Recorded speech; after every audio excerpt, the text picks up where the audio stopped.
Hello everyone, I Zainab Tinwala, from lecturer of Organization of Commerce and Management from Arihant College of Arts, Commerce and Science, Camp, Pune, is going to present you the topic staffing, which is the third function of management from second chapter of 12th Commerce HSC Board book.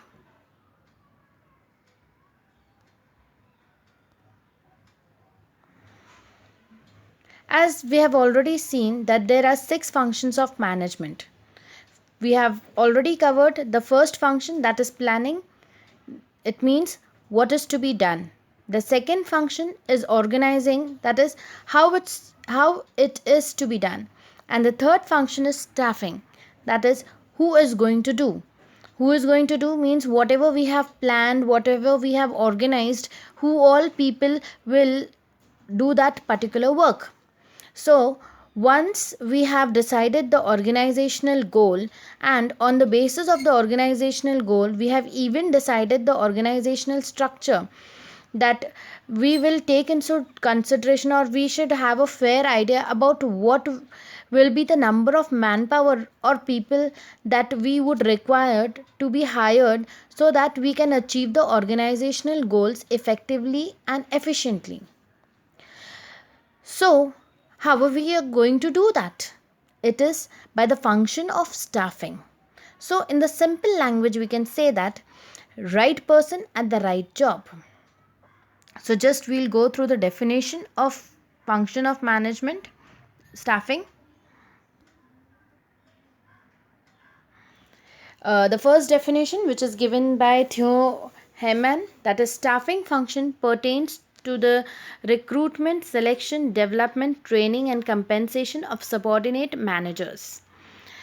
And second definition is by Luther Gulick. Staffing is the whole personal function of bringing in and training the staff and maintaining favorable condition of work. This was the definition. Now let's see the meaning of staffing. Staffing helps in placing right man at right job. This is the tagline of staffing. So whenever any question is being asked about the staffing function, this has to be mentioned that staffing is placing right man at right job. Staffing is a function of execution. Execution means whatever you have planned, and then according to the planning, whatever man material you have organized, that can be executed only when you appoint staff people. So the second point is it is a process of attracting, recruiting, selecting, placing, raising, remunerating, developing, and retaining the best workforce. So this process I'll be explaining you afterwards. Okay, so best workforce is the best people appointed for the particular work. Overall growth and success of every venture is based on the appropriateness of staffing function.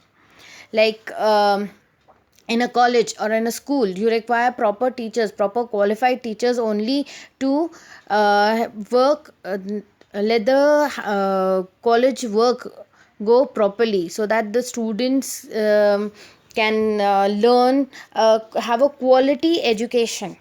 So like if a first of all, when a teacher has been appointed, her qualifications and then her skills, her qualities are being tested. Like to become a teacher, the proper qualification is a master degree or a bachelor's degree along with a B.Ed or D.Ed degree.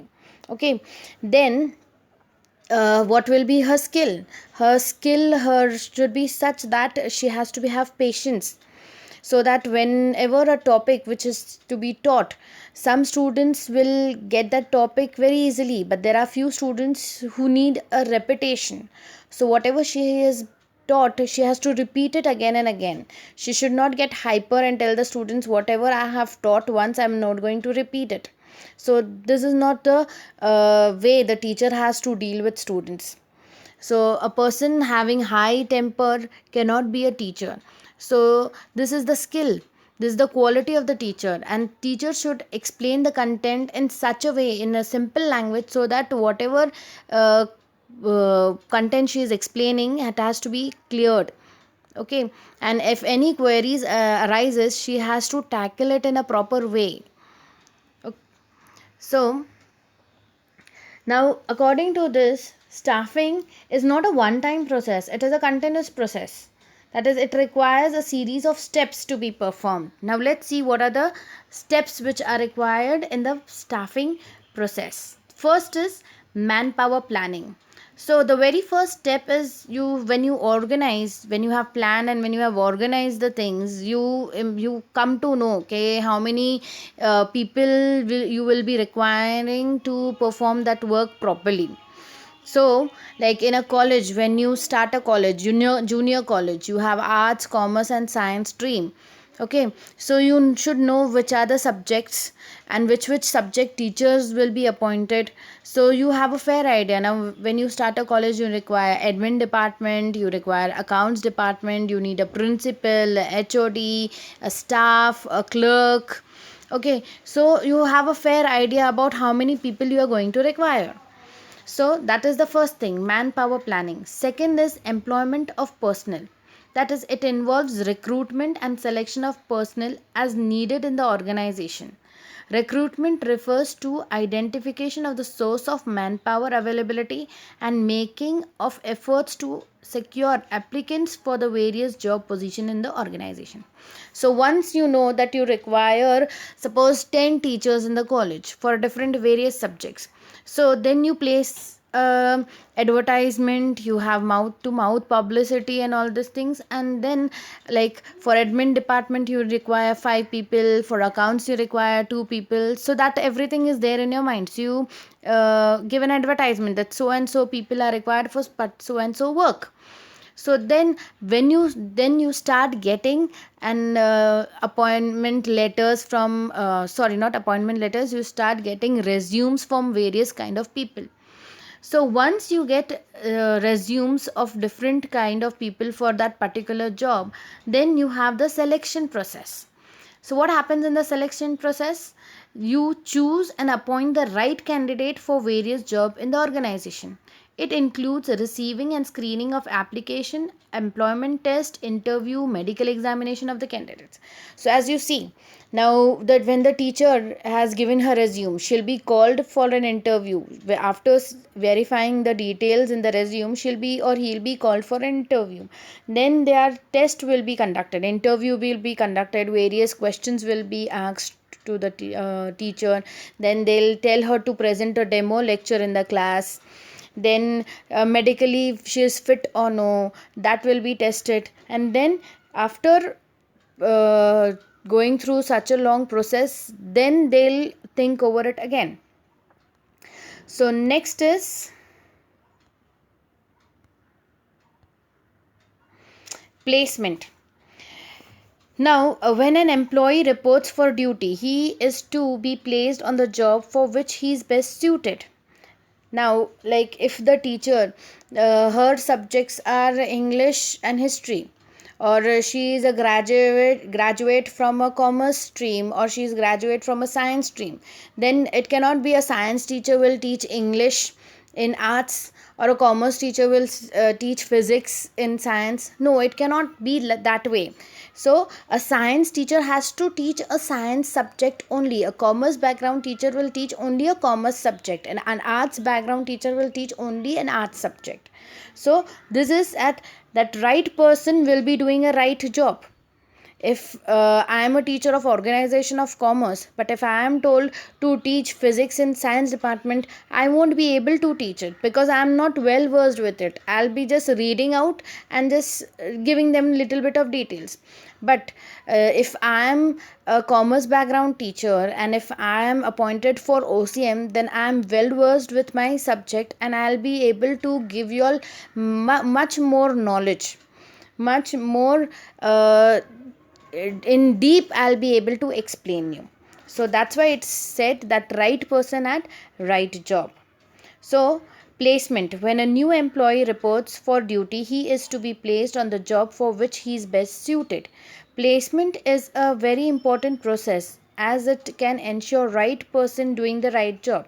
If the employee is not able to adjust on his job, he may be given some training or transferred to some other job.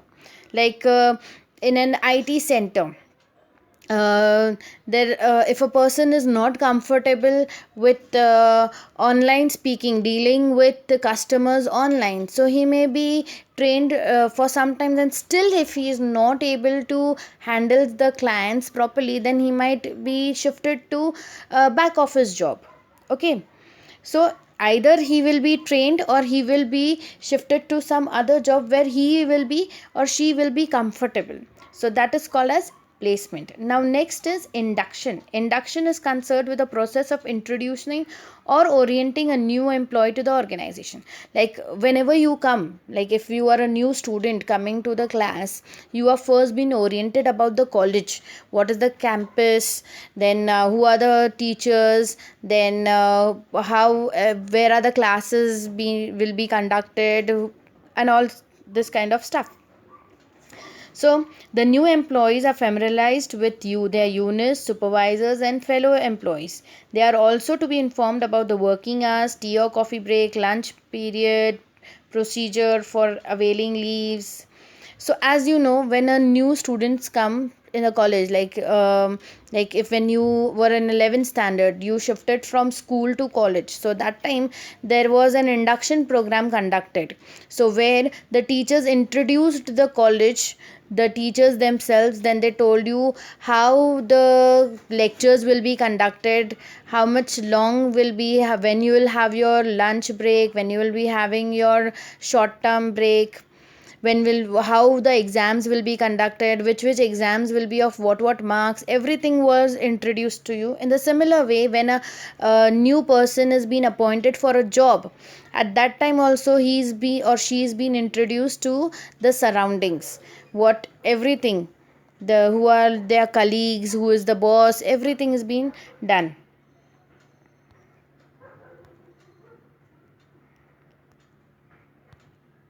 So next is training. Systematic training helps in increasing the skills and knowledge of employees in doing their job. Various methods of trainings can be used to enhance the knowledge and skills of the employees. On the job methods are more useful for the operative employees, and off the job methods can also be employed for the supervising personnel. Like whenever a person is being employed in an organization, so he or she does not know exactly, like they are just they have planned, okay, we have to perform this kind of work, but exactly how the work is to be done is being taught once they are appointed for the job. The next is compensation. Remuneration of workers involves fixation of their wages and salaries depending upon their level, nature of work, degree of risk involved, etc. Like what will be the salary, what will be the wages to the workers? It depends upon the nature of work. Like if they are on the lower level, their qualification is not good, then they are just doing little bit of work, then the wages will be according to that.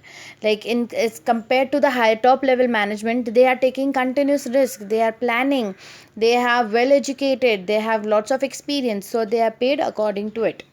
The next is performance appraisal. It is considered with the rating of or evaluation of the performance of the employees. Transfer and promotion of the staffs are based on the performance appraisal. Like in the college also, a teacher, if she is working from 15 years, she'll be promoted from a teacher's post to a coordinator's post, from the coordinator's post then HOD's post, then she can become a vice principal, and after a particular time she can even become a principal also of that college. So this is slowly there is a promotion. Transfer means from one same level. Like if a teacher is teaching, suppose I am an OCM teacher, okay, but now there is a vacancy of English teacher somewhere else, so I can teach either economics or English, which I have been studied, or I have the qualification. The teacher should have a B.Ed degree as well as master's degree or bachelor's degree for the subject, both the subjects. So either she'll be transferred to some other college or same branch, or she can shift from one stream to other stream, but the subject has to match. Okay, so promotion, as everybody knows that promotion means transfer from one post to the higher post. Okay, So when your promotion takes place, so where promotion does not involve authority, it also involves responsibility. When you come become at a higher post, like in the house also, if you are a brother, single child, but then you have a sibling, you become an elder brother. So when you become an elder brother or elder sister, you have some authority also, and along with it you have some responsibilities also.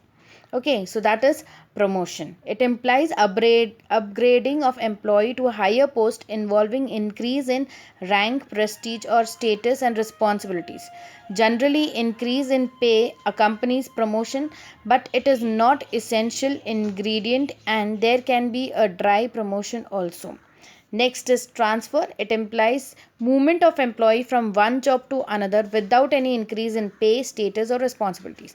Like I already said, if I am being transferred from one college to another college or one school to another college, my status will be the same. I will be a lecturer only. If whether I am working in Arihant or I am working in some other college, I'll be the lecturer. Pay scale will also be the same. Okay, the responsibilities also will be the same. Usually, transfer takes place between jobs having approximately the same salary. Okay. Then next,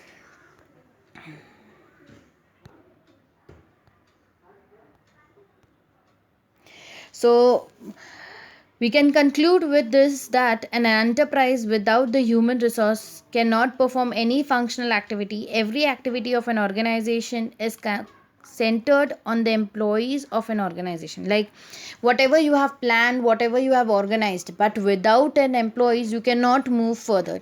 You need people to perform a particular work. Like if you have planned for a picnic, you alone cannot go for a picnic. You need a group of people, so to organize things. Like if you have planned for a picnic, you need some people to work out for tickets, some to make snacks, some to arrange for a bus. So alone you cannot do, you need require people, and you have to appoint people to do that work. So staffing is concerned with procurement of people and placement and managing them to achieve the goals of an enterprises. Staffing is a continuous process of repetitive natures. Many employees may leave the organization and may join the others, and vice versa. So it does not mean that once you are appointed for a particular job in this organization, you cannot shift. You can leave the job, some other person will be appointed on the job, and where you are appointed, somebody might have left, then only you will be appointed. So this cycle goes on, continuous process. So to get the work done or to achieve the goal of an organization or an institute, whatever it is, you need people to do that particular work. So staffing is nothing but right people at right job.